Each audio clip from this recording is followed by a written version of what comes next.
వెళ్ళే మార్గము నా యేసుకే తెలియును. శోధించబడిన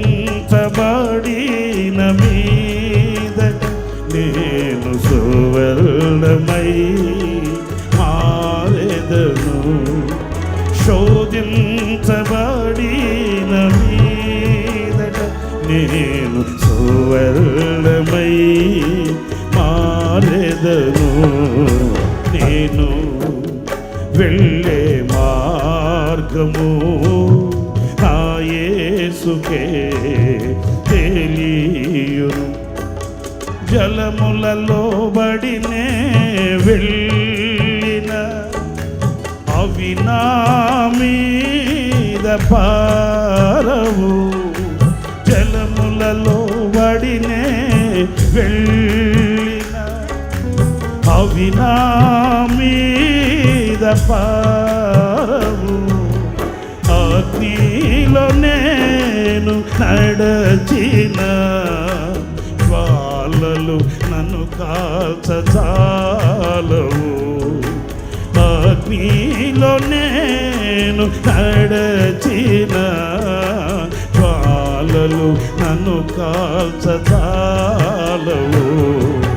నేను వెళ్ళే మార్గము నా యేసుకే తెలియును.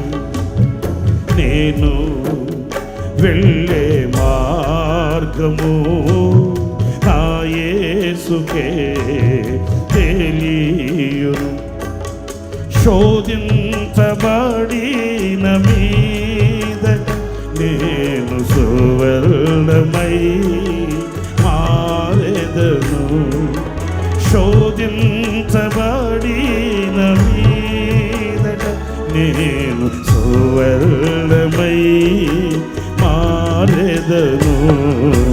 హల్లెలూయా, హల్లెలూయా, హల్లెలూయా, ఆమేన్.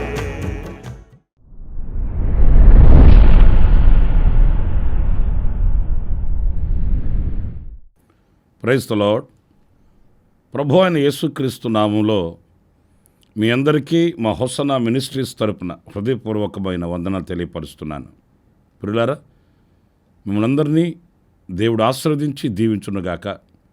మరి ముఖ్యంగా ఈ పండుగ దినాలలో నా దేవుడు మీకు సర్వసమృద్ధిని అనుగ్రహించి మీ హృదయ అభిలాషలు తీర్చి మీ అక్కరలను తీర్చి ఆయన మిమ్మల్ని దీవించి ఆశీర్వదించునుగాక. మరి పూట పరిశుద్ధ గ్రంథంలో నుంచి కొలసి సంఘానికి పరిశుద్ధుడైన పౌలు రాసిన పత్రిక 3వ అధ్యాయం 17వ వాక్యాన్ని నేను చదువుతున్నాను, మీరు ఆలకించండి. మాట చేత కానీ క్రియ చేత కానీ మీరు ఏమి చేసినను ప్రభు అయిన యేసు ద్వారా తండ్రి అయిన దేవునికి కృతజ్ఞతాస్తుతులు చెల్లించుచు సమస్తమును ఆయన పేరట చేయుడి. పరిశుద్ధుడైన పౌలు సంఘానికి ఒక చక్కటి ఆలోచన అనుభవాన్ని నేర్పుతున్నాడండి. అదేంటంటే క్రియ ద్వారా కానీ మాట చేత కానీ ఏమైనా మీరు చేస్తే యేసుక్రీస్తు ద్వారా తండ్రి అయిన దేవునికి కృతజ్ఞతాస్తుతులు చెల్లించుచు. అంటే కొన్ని సందర్భాల్లో మనం చేసేవి మనకి ఇష్టం లేకపోయినా కష్టతరంగా ఆ పనులు చేస్తూ సణుక్కుంటూ గొణుక్కుంటూ చేస్తామండి. ఇష్టం ఉండదు, కానీ కష్టం మీద చేయాలి, చేయకపోతే కుదరదు. అందుచేత కష్టం మీద మనసు లేకపోయినా కూడా భారంగా ఆ కార్యక్రమాలు చేయడం, దానివలన మనకు ప్రతిఫలం ఏమీ రాదండి. దానివలన మనకు బహుమానం ఏమీ కలగదు. తండ్రి మన్నన మనం పొందుకోలేమండి.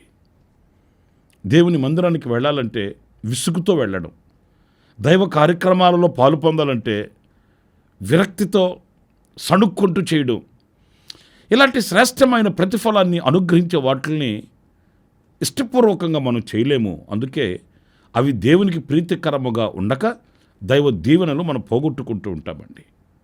ఇప్పుడు చూడండి, ఇక్కడ దైవజనుడు పౌలు మీరు ఏది చేసినా క్రియ చేత కానీ మాట చేత కానీ మీరు చేసేవి యేసుక్రీస్తు ద్వారా తండ్రికి కృతజ్ఞతాస్తుతులు చెల్లించుచు. అంటే ఈ భాగ్యాన్ని నీవు నాకు ఇచ్చావయ్యా, అందుకు నీకు స్తోత్రం.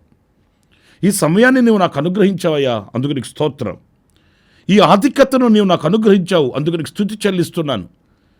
ఎవరికో ఎందరికో లేని ఈ ఘనతని, ఈ ధన్యతని అభాగ్యులము మాకిచ్చావు, అందుకు నీకు స్తోత్రం అనే కృతజ్ఞతాపూర్వకంగా, కృతజ్ఞత భావంతో మనం చేసినప్పుడు అది ప్రీతికరం అవుతుంది, దాని వలన ప్రతిఫలం కలుగుతుంది అనే విషయాన్ని ఈ వాక్యంలో మనం గమనించవలసి వస్తుంది. ఇంకొక విషయం ఏంటంటే, ఇందులో ఏది చేసినా ఆయన నామము పేరట చేయాలట. మన ఘనత కొరకు కాదు, మన మెప్పు కొరకు కాదు.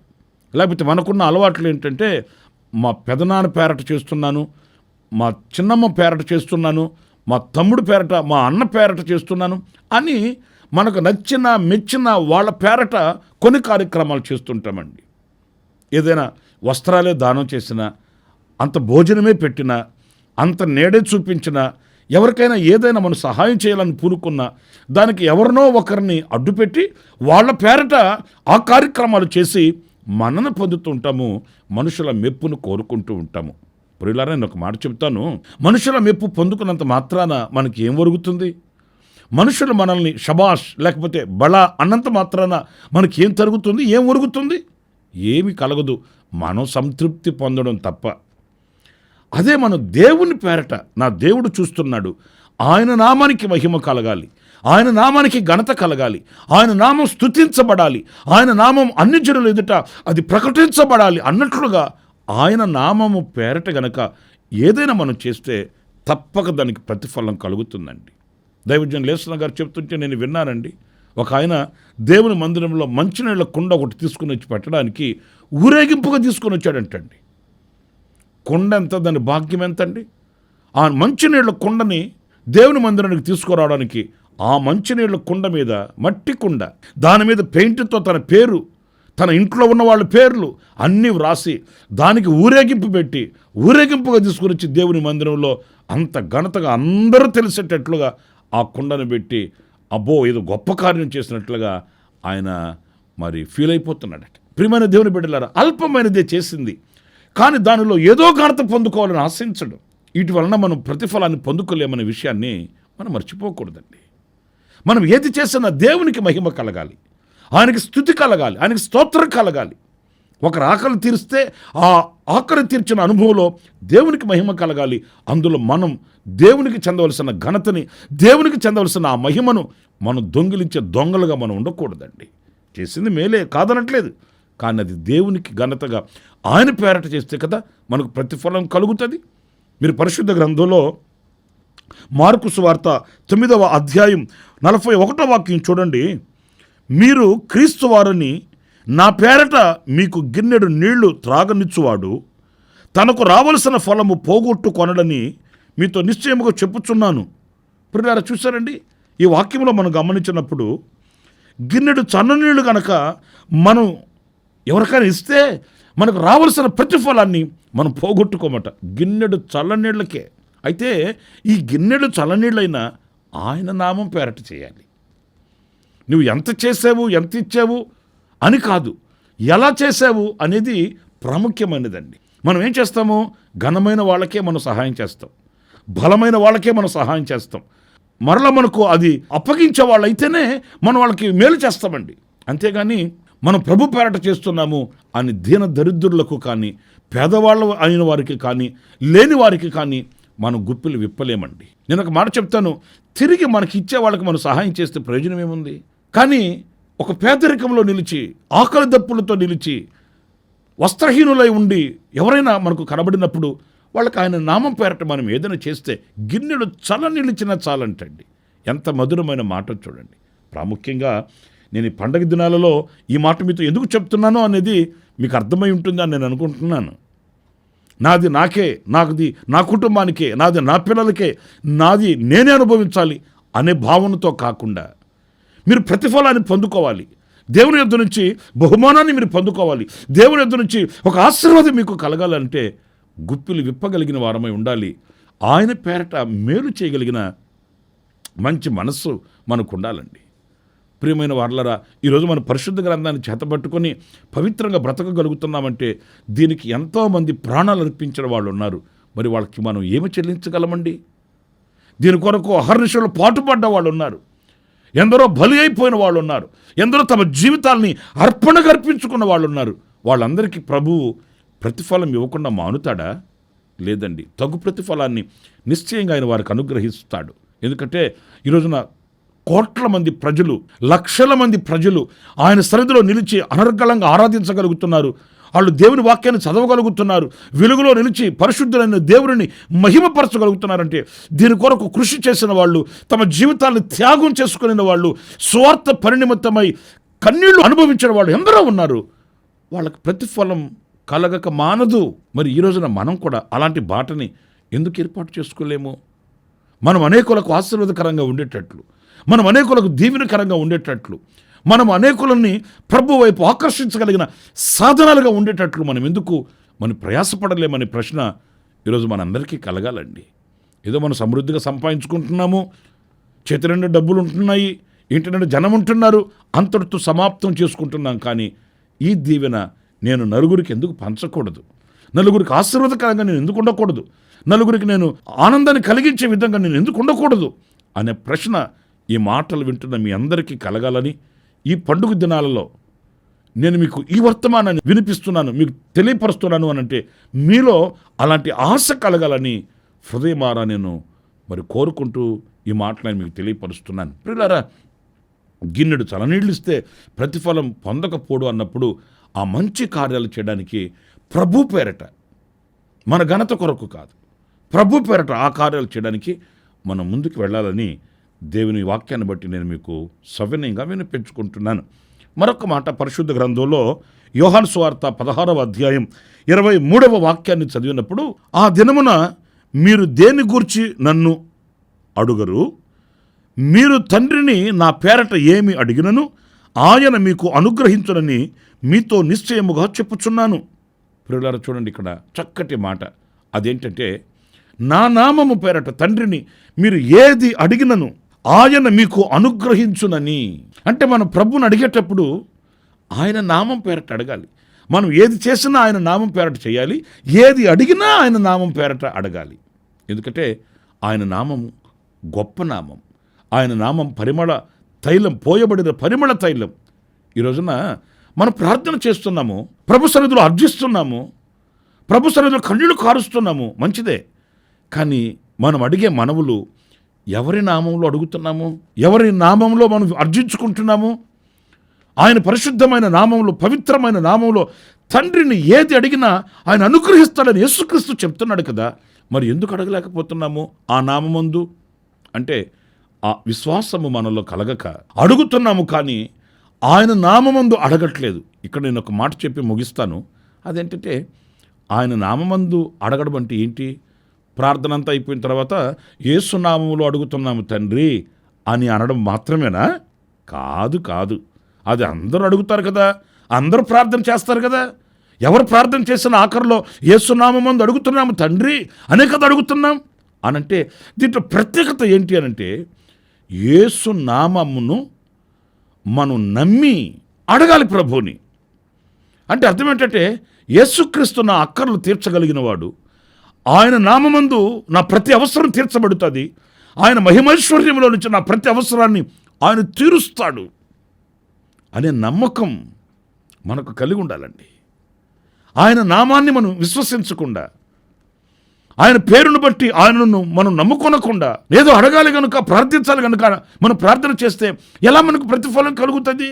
ఈరోజు చాలామంది ఎందుకు ప్రార్థన యొక్క ప్రతిఫలాన్ని పొందుకోలేకపోతున్నారంటే, ప్రభు అయిన యేసుక్రీస్తు నందు విశ్వాసం ఉంచక, ప్రభు అయిన యేసుక్రీస్తు నామమందు మనము నమ్మిక ఉంచక. యేసు అంటేనే రక్షకుడు. యేసు నామం అనేది ఒక రక్షణ నామం.